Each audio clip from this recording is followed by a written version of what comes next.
concluímos o trabalho de tratamento dos valores ausentes, ou seja, limpamos os dados, aplicamos diferentes técnicas, estratégias, justificamos todas as nossas escolhas, os dados estão limpos. Agora o que nós vamos fazer? Vamos concluir este capítulo com alguns exemplos de análise univariada e multivariada. Vamos lá para o Jupyter Notebook.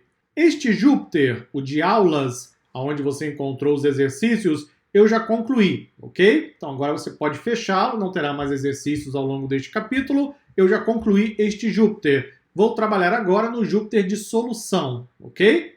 A partir daqui, eu vou trazer alguns exemplos de análise univariada e multivariada. Qual a diferença, essencialmente? A análise univariada olha para uma única variável.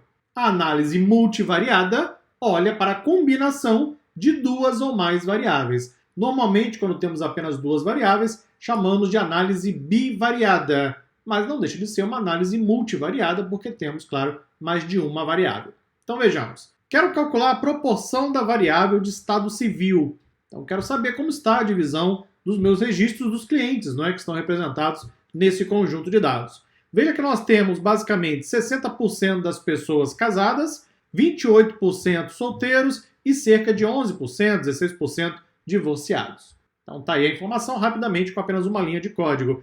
Se preferir visualizar isso de maneira gráfica, então vamos criar um gráfico, por que não? Esse normalize igual a true é porque ele está normalizando os dados, está colocando os dados na mesma escala. Eu então vou criar um plot utilizando o bar H, que é um gráfico de barras na horizontal. Veja que eu peguei a mesma instrução anterior e apenas acrescentei mais um método, né? O método plot, tudo isso aqui é pandas, ok?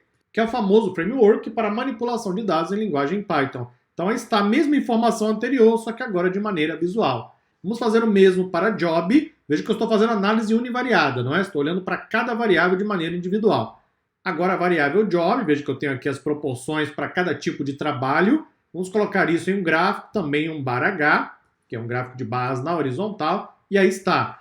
Para quem não está familiarizado com esse termo, que é o blue collar, essa última categoria que aparece aqui embaixo é o que nos Estados Unidos eles chamam de operário, ok? Operário, funcionário de indústria, etc. Tem o blue collar e tem o white collar. O white collar é a pessoa que trabalha no escritório, que trabalha lá com computadores e assim por diante. É uma nomenclatura bastante antiga nos Estados Unidos, hoje já não é tão mais empregada, porque, na verdade, todo esse formato de trabalho está mudando, não é? Quase todo mundo hoje trabalha com computador de alguma forma, mas o fato é que o blue collar é mais o operário, a pessoa que trabalha na indústria, em construções, por exemplo, e assim por diante. O white collar é a pessoa que trabalha mais no escritório. Vamos agora ver a proporção por education. Então veja que eu tenho basicamente pessoas que completaram o ensino médio, né, o secundário, o terciário, que seria algo como a graduação, e o ensino primário tem ainda o desconhecido. Vamos colocar isso também em um gráfico.